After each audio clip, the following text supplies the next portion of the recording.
So have you been to rural Rajasthan before?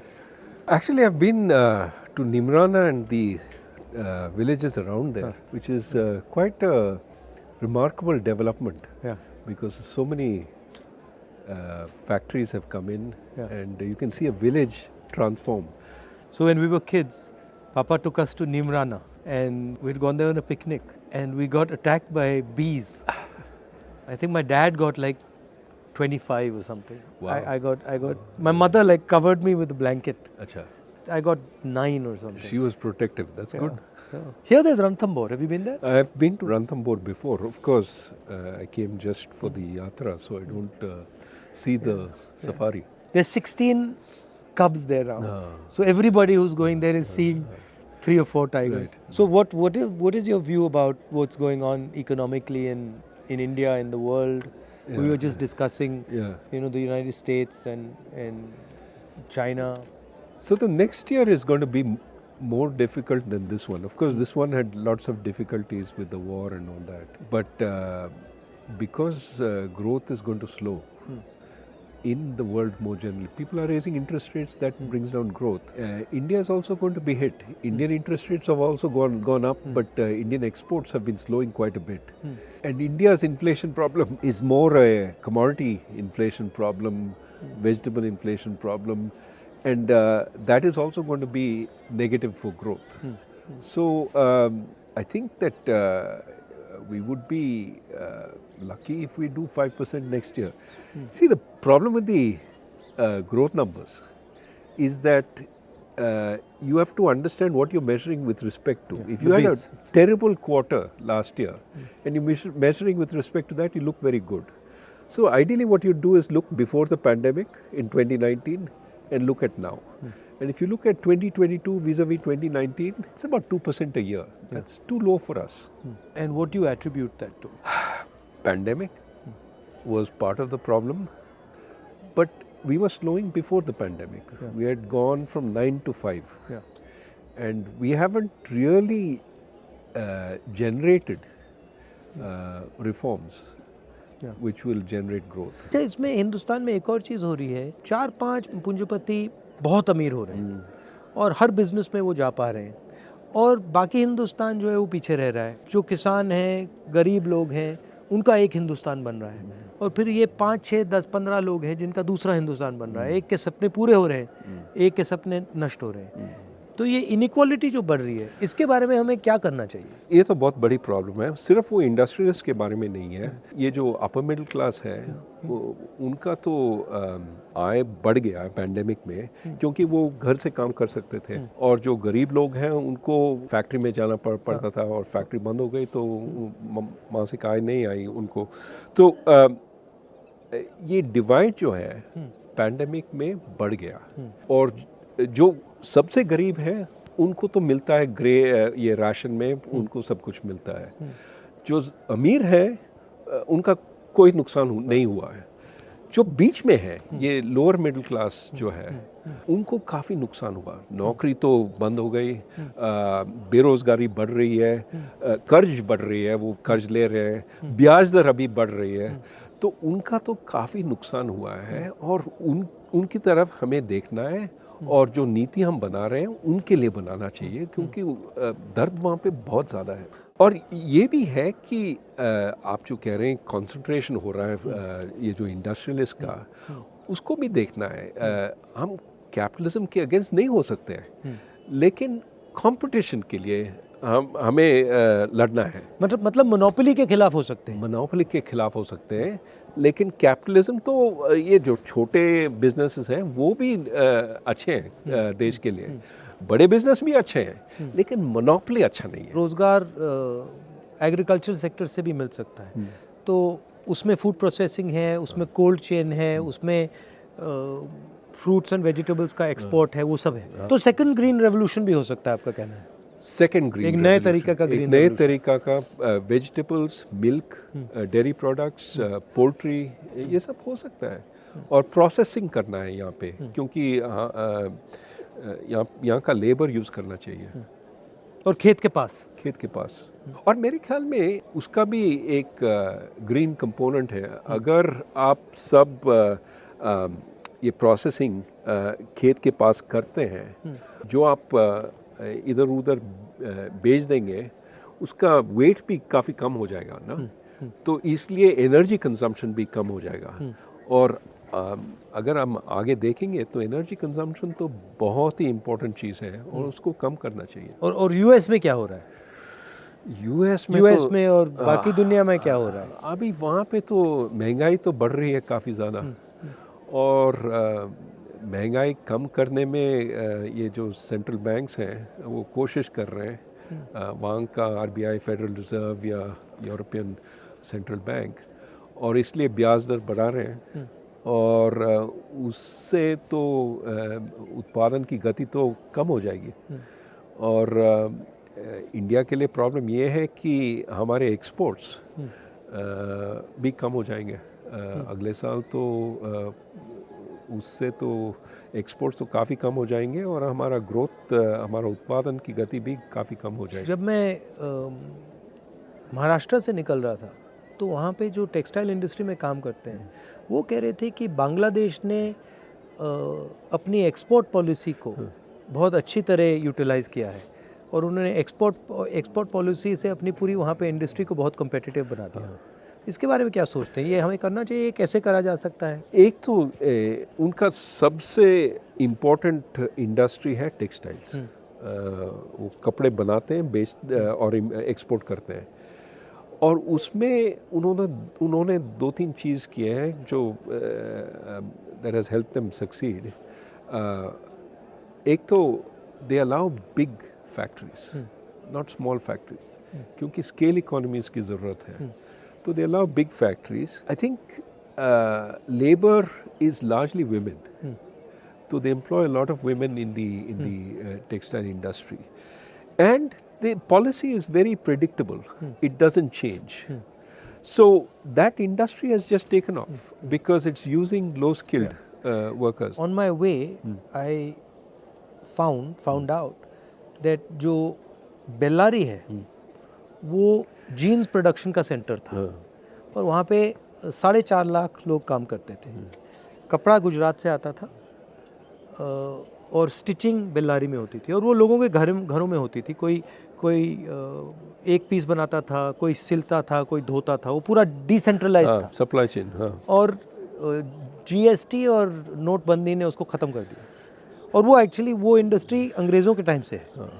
4.5 lakh लोग काम करते थे, आज वहाँ 50,000 लोग काम करते हैं, और वो सब मतलब ख़त्म हो गया। तो अपॉर्चुनिटी तो काफ़ी है, बट उसको फाइनेंस की ज़रूरत होती है, उसको सपोर्ट की ज़रूरत होती है। बहुत सारे क्लस्टर्स हैं हिंदुस्तान में जो अलग अलग चीज़ बनाते हैं, हर डिस्ट्रिक्ट में कोई ना कोई स्पेशलिटी होती है, तो उस पे फोकस करके, उनको मदद करके, उनको सपोर्ट देकर भी वहाँ पे इंडस्ट्री बनाई जा सकती है, बन सकती है। वो टेक्नोलॉजिकल सपोर्ट चाहिए, फाइनेंस, क्रेडिट लोन्स देना चाहिए उनको, और ये जो आप कह रहे हैं सर्टेनिटी अबाउट पॉलिसी, कि ऊपर नीचे नहीं जाएगा ये जो पॉलिसी, एक दिन आप एक्सपोर्ट नहीं कर सकते हैं, एक दिन हाँ एक्सपोर्ट ज़रूर कीजिए, नहीं, स्टेबिलिटी। तो मुझे एक बात समझाइए, आप आरबीआई में थे, अब हिंदुस्तान में एक व्यक्ति 2 लाख करोड़ रुपए का लोन ले सकता है, मतलब उसको पूरे के पूरे बैंक का पैसा मिल जाता है, मगर जब छोटा किसान या छोटा बिजनेस वाला बैंक लोन लेने जाता है तो उससे बहुत सारे सवाल पूछे जाते हैं, और एक्चुअली बड़ा वाला भी ज़रूरी है, छोटा वाला भी ज़रूरी है, मगर छोटे वाले को बिल्कुल इग्नोर कर दिया जाता है, छोटे वाले बिल्कुल इग्नोर कर दिए जाते हैं। तो ये होता क्यों है और इसको बदला कैसे जाए? अभी बदल सकते हैं, और ये जो आप पहले कह रहे थे इंफॉर्मेशन, ये जो छोटे जो बिजनेसेस हैं उनका तो एक वो तो बेचते हैं और एक रेवेन्यू स्ट्रीम है, उनका सेल्स है। अगर वो सेल्स अगर बैंक को मालूम पड़ता है कि ये जो सेल्स काफ़ी स्टेबल है, काफ़ी बढ़ रहे हैं, तो वो ऋण दे सकते हैं, they can lend, but we need that information to be collected and to made available. वो हो रहा है. अभी ये जो फिनटेक चल रहा है इंडिया में, उसमें they are starting to think about all this. But in India everything needs to be 10 times. But see, I don't know of a single Indian company that जो small medium company थी और अब बहुत बड़ी company हो गई. Right? मगर अगर आप US में देखें तो छोटी सी कंपनी 5, 7, 10 साल में बड़ी हो जाती है. तो ये हिंदुस्तान में क्यों नहीं होता? You're absolutely right. Too many of our small firms don't grow big. They die or they stay stop. So why is that not happening? That is needed. You need a path to grow. So here's the problem. They get used to some of the benefits of staying small. वो inspector नहीं आता है, आप GST, आप taxes नहीं देंगे तो कोई आपको ट्रबल नहीं करेगा. तो they stay under the radar screen of the government instead of being helped by the government. What you need is, ठीक है, you stay under the radar screen until you get a business which works. But then once you start growing, I'm going to look at you, but I'm going to help you. I'm not going to just tax you. I'm not going to just make your life miserable with... We need that situation, right? So many of these small businesses get benefits. Now, as soon as they become bigger, we take away those benefits. Right. So there's no incentive to grow bigger. Why not instead say, okay, if you grow bigger, you will have these benefits for 5 years. Yeah. Then they will come off. Yeah. But then by that time you're so big, you don't care. Right. So can we do things like that? So you're saying that to make a transition from a small business to a big business in India, there's a huge cost that has to be sort of managed. Absolutely. Absolutely. Today and the cost is rent seeking in some way. Today it is largely rent seeking. Exactly. You see how many firms are stuck at 10 workers or 20 workers because that's when the regulations start kicking in. I was thinking about it, the only one I can think of the top of my head is Haldiram's, which went from being a small fellow and he scaled up. And there are a couple of them, but they're not as many as they should be. We need many Haldirams, right? We need many Haldirams, and of course we have some of our tech firms that have grown very, very big. But we need far more of that. And you're exactly right, it's the growth which creates the jobs. Small firms by themselves don't create so many jobs, it's when they grow that they create so many jobs. We need to make that possible. अच्छा, बहुत सारे किसान मुझे कहते हैं कि जैसे ही उनकी फसल आती है वैसे ही commerce ministry export import policy को ट्विक कर देती है और उनके दाम उसी दिन गिरते हैं जब उनकी फसल उनके हाथ में आती है. ये तो बहुत बड़ी प्रॉब्लम है. हम कहते रहते हैं कि हम किसान के लिए हैं, लेकिन जो एक्सपोर्ट पॉलिसी है और इंपोर्ट पॉलिसी है वो मिडिल क्लास के लिए, वो सिटीज़ में अर्बन मिडिल क्लास के लिए बनता है. अगर प्याज का दाम बढ़ जाता है तो हम इंपोर्ट करते हैं और बेचारा फार्मर जो किसान है के लिए दाम तो गिरते हैं. तो मेरे ख्याल में एक स्टेबल पॉलिसी होना चाहिए एक्सपोर्ट इंपोर्ट. हाँ, अगर दाम इससे बहुत ज़्यादा बढ़ जाता है तो इंपोर्ट तो कर सकते हैं. ये जो एक्सपोर्ट बैन्स हैं वो नहीं करना चाहिए, क्योंकि एक्सपोर्ट बैन्स तो किसान के खिलाफ है. अगर आप किसान को कहते हैं कि आप एक्सपोर्ट नहीं कर सकते हैं तो डोमेस्टिक मार्केट में उनको बेचना पड़ता है और दाम तो कुछ नहीं मिलता. So how does one think about this unemployment issue, because it's everywhere. You know, I speak to kids and I ask them what you want to do and they only answer five things, you know, lawyer, doctor, IAS, military, engineer. And so the imagination is, for most kids in India, is that we can only do these 5 things. And then the other thing is, most of them are not hopeful of getting even those jobs. नहीं, बेरोजगारी तो बहुत बड़ी problem है. और बात यह है कि लोग सिर्फ सरकारी नौकरी चाहते हैं क्योंकि उसमें पेंशन है, ये है, वो है और सिक्योरिटी है. और वो ढूंढते हैं, इम्तहान देते रहते हैं. और आप जानते हैं कि बहुत ही कम लोग सरकार में काम कर सकते हैं. अगर आप पूरे जो नौकरी है सरकार में आप उनको अगर ओपन भी करते हैं तो ज़्यादा से ज़्यादा 1%, 2% वहाँ पे एम्प्लॉय हो जाएंगे. तो इसलिए मेरे ख्याल में हमें प्राइवेट सेक्टर को बढ़ाना है, क्योंकि वहाँ पे नौकरी रोज़गारी आगे बढ़ा सकते हैं वहाँ पे. और एक तो प्राइवेट सेक्टर, एक एग्रीकल्चर में अगर हम टेक्नोलॉजी ले आते हैं वहाँ पे तो वहाँ पे भी नौकरी पैदा हो सकते हैं। और ये जो फॉर्मल सेक्टर है हम सिर्फ मैन्युफैक्चरिंग को देख रहे हैं, ये PLI स्कीम वगैरह, लेकिन हमें सर्विसेज को भी देखना है कि क्योंकि सर्विसेज में नौकरी काफ़ी ज़्यादा नौकरी पैदा हो सकती है। और आप पहले कह रहे थे कि अब एक नए तरीके की सर्विसेज की नौकरी आ रही है। ज़रूर। आजकल ये जो कंसल्टिंग फर्म्स हैं वो पहले अमेरिका में बेचते थे अपने सर्विसेज और इंडिया में बैक ऑफिस का काम करते थे, ये पावर पॉइंट प्रेजेंटेशन ये वो। आजकल वो इंडिया में कंसल्टेंट्स एम्प्लॉय कर रहे हैं, वो कंसल्टेंट्स काम कर रहे हैं जैसे कि वो अमेरिका में हैं और प्रेजेंटेशंस दे रहे हैं जूम पे। They are actually as if they are working in America, which means they get much higher salaries. But इसके लिए अंग्रेजी की ज़रूरत है। अंग्रेजी की ज़रूरत है और हायर एजुकेशन की ज़रूरत है। और हायर एजुकेशन के लिए प्राइमरी एजुकेशन चाहिए, सेकेंडरी एजुकेशन चाहिए। तो अभी आप जानते हैं ये पैंडेमिक हुआ है और काफ़ी सारे बच्चे अभी स्कूल नहीं गए, 2 साल के लिए नहीं गए। ना सिर्फ सीखे नहीं 2 साल के लिए, लेकिन भूल भी गए। तो अभी देर 3 years behind there class, time ज़ाया हो गया उनका। हाँ, तो अब क्या करेंगे, हम उनको वापस ले आते हैं और we don't take into account कि they not able to deal with the class there in. So the problem is we're going to suffer. These kids are not going to be able to do the high quality work.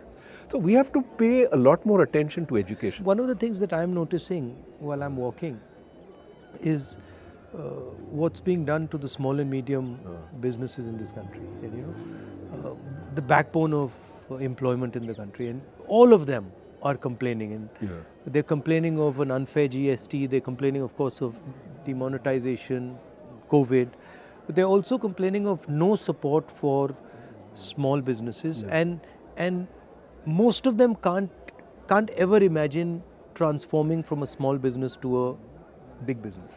That just, it's not even in their mind. Like I asked them, so do you see yourself actually scaling up? And they're like, well, no, that's impossible. So how do you think about that issue? No, so we have gone about this process of maybe unintended formalization. Demonetization forced a lot of companies that were informal to go out of business. GST is forcing a lot of small companies that earlier didn't pay significant taxes. Now it's forcing them to pay taxes, and they're uncompetitive if they start paying taxes. So this dual economy is being shut down. And of course, you need to create some reason for them to become formal.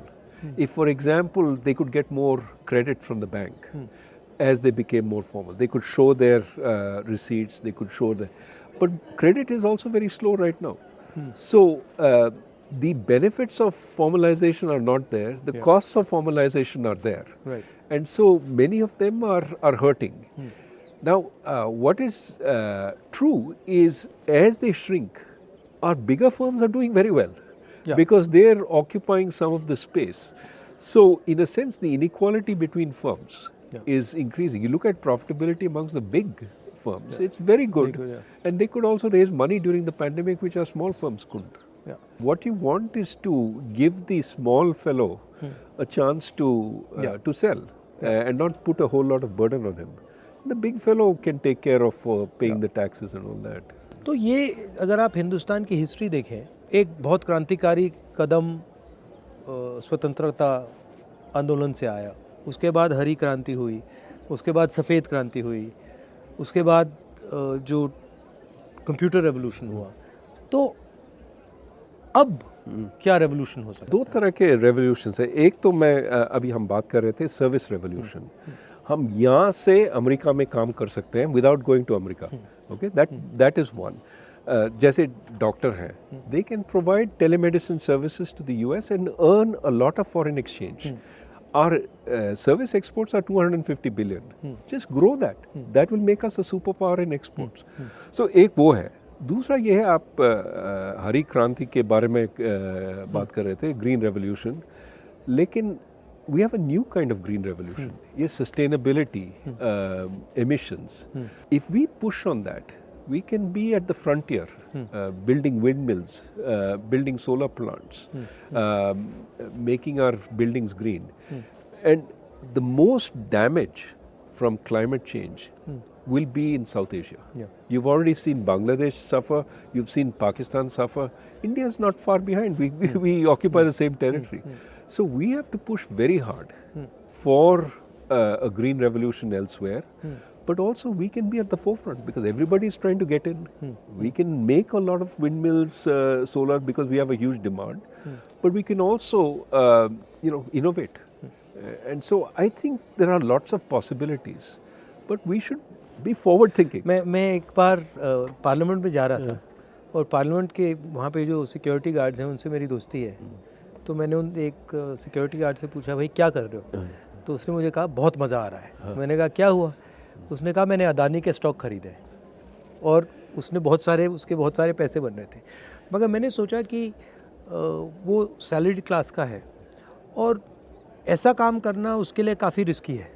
मगर उसको risk नहीं समझ आ रही. Stock market बढ़ती जा रही है और मैं देखता हूँ टीवी पे देखता हूँ कि एडवर्टीजमेंट्स आते हैं कि भैया स्टॉक मार्केट में इन्वेस्ट करो. और जो सॉर्ट ऑफ रिलेटिवली फाइनेंशियली कमज़ोर लोग हैं वो भी इसमें वो अभी स्पेकुलेट कर रहे हैं. तो इसमें काफ़ी रिस्क होता है. तो इसके बारे में आपकी क्या राय है. जो रिटेल इन्वेस्टर है बिल्कुल नया है और मतलब थोड़ा सा पैसा है उसके पास, वो पूरा का पूरा इसमें डाल रहा है. ज़रूर वो समझते नहीं है. वो देख रहे हैं कि इसका रिटर्न बहुत ही अच्छा है तो इसमें हम पैसा डालेंगे. लेकिन प्रॉब्लम ये है कि वो एनालाइज नहीं करते कि रिटर्न क्यों है, कहाँ से आया.